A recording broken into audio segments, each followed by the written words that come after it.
Alright, everything's nice and clear. Alright, so uh, today today I'll stream with the deck that where I have it. It was Michael Miller won a SCG with it. Don't let homeless guy steal my mic. I won't. Alright, so Michael Miller won an SG with it. It's basically the Gerard Fabiano's control deck that he used to win the Star City like a month ago. I don't think there are many changes. I mean, there's Treasure Cruise instead of Interpret Designs. Mana base is pretty much the same. So let's. I don't think we did this before. Let's just go through some card choices. No, I did not see the quarterfinals.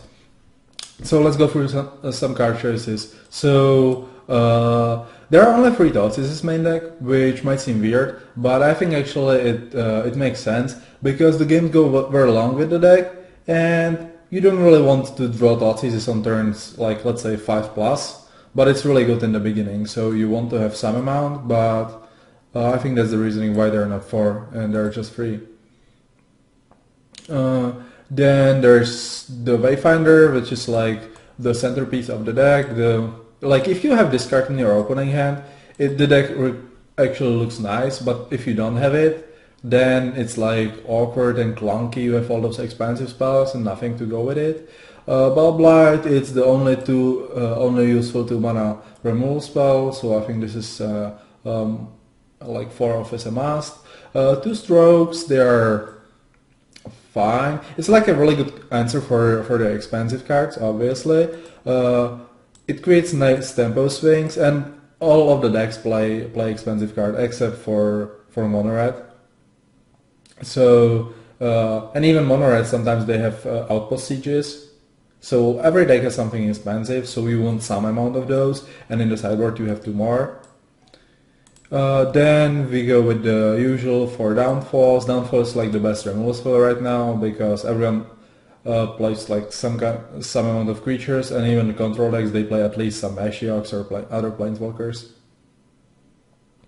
So that's about it. Ashiok is a weird card.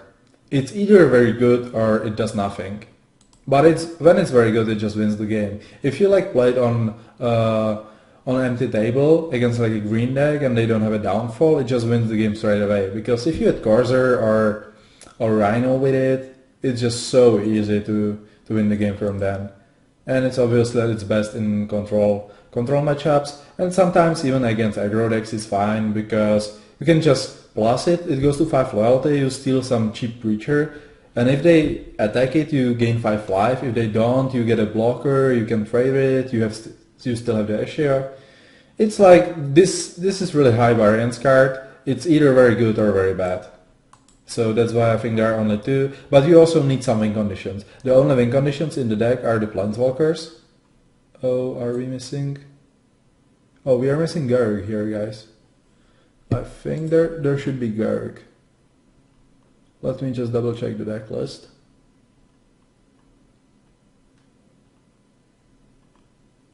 But I think I'm missing Garruk in the deck. Oh yeah, there is a Garruk. What do I have here instead of the Garruk? The Silence the Believers? Yeah. Alright. So it's like this. Okay, so the only win conditions are the Planeswalkers, and I don't think it's enough to have just like Kioras, Garruk, and Eugene, so that's why the Ashioks are there too. So it kind of does it all. And also Eugene is not the best win condition, it's more like a really good sweeper, and if they don't kill it then it can win the game, but you don't have that many targets for downfalls, so it's usually just get killed by the downfall. Hello Benchy. Where do we end? Sultai Charmer is actually a really nice card because it kills Stormbreath Dragon and Outpost Siege, which are like the two biggest threats out of the red cards, red decks. And so that's really good. And even against control decks, you can just cycle it. I mean, draw to discard some useless removal spell. and it also kills like a burial assault. So this card is actually really nice. It's one of the reasons to go in the green with blue black. Kiora is fine. It's like it works very well with Cracks of Fate because it makes them overextend. And against like Abzan decks, when if they don't have a creature in play, you can just minus it to draw a card, and they have to spend a card to kill it on your downfall. So it creates kind of card advantage, or at least bait card advantage. Murderous Cat is just another removal spell. Cracks of Fate. I don't like the card very much, but in some matchups you need it, and it's very good against devotion decks. You just have to kill the Whisperwood Elemental, so they don't use this ability, which kind of foils Cracks of Fate, but otherwise it's very good against them. And then we go with Dig Through Times and Treasure Cruise. The card drawing, that's what makes the deck good. Why is there Satyr? Well, Satyr is really good for fueling the Dig Through Time. I mean, if you have in hands when you have like Satyr, Downfall, and Dig Through Time, the hands are just so good. Like turn 4 Dig Through Time is so powerful.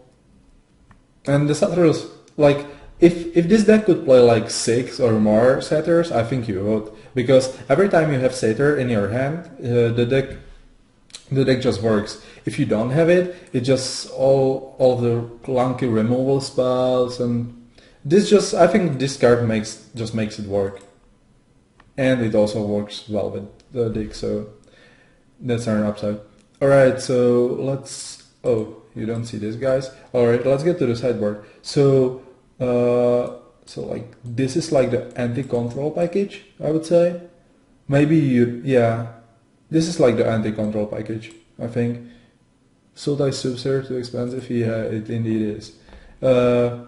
So yeah, you obviously side in those, or most of those. Maybe you don't side in. Rakshasa the dealer is probably only against blue-black control.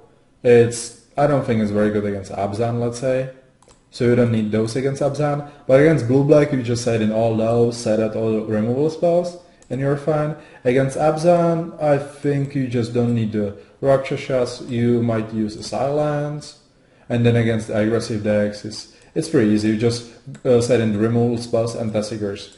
The reason, I think you are setting Tassiger in pretty much every matchup, but the reason why it's not good in game 1, and it is good after sideboard games, is that you don't have any creatures main deck if we don't count Scyther, so they just side out their creature spot removal spells, and this is just a very good card, and if they don't have the removal, it will just make some card advantage for you, and it's a big blocker too. It blocks Rhino. Forecast Curve Grounds, yeah, you just have to have something for the mono-red aggro. So that's pretty much about the deck. What are the good and bad matchups? I don't like the blue-black matchup very much, because game 1 is really hard to win, but after sideboard Rakshasa is really good, so I think after sideboard you might be advantaged. But before sideboard, they have just way too many counter spells. And you don't have, like we said, you have 1, 2, 3, 4, 5, 6, 7 Planeswalkers to win the game.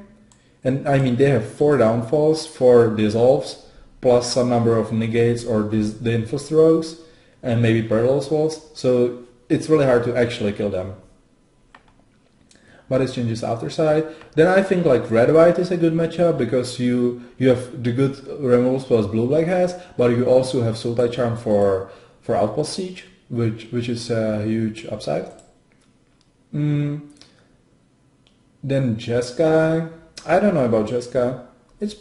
I think it's close, but I can see it being a good matchup. Or I would say it's like really close, and it depends on the players a lot.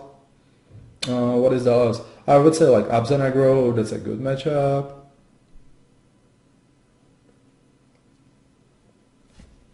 So yeah, I would sum the deck up like this.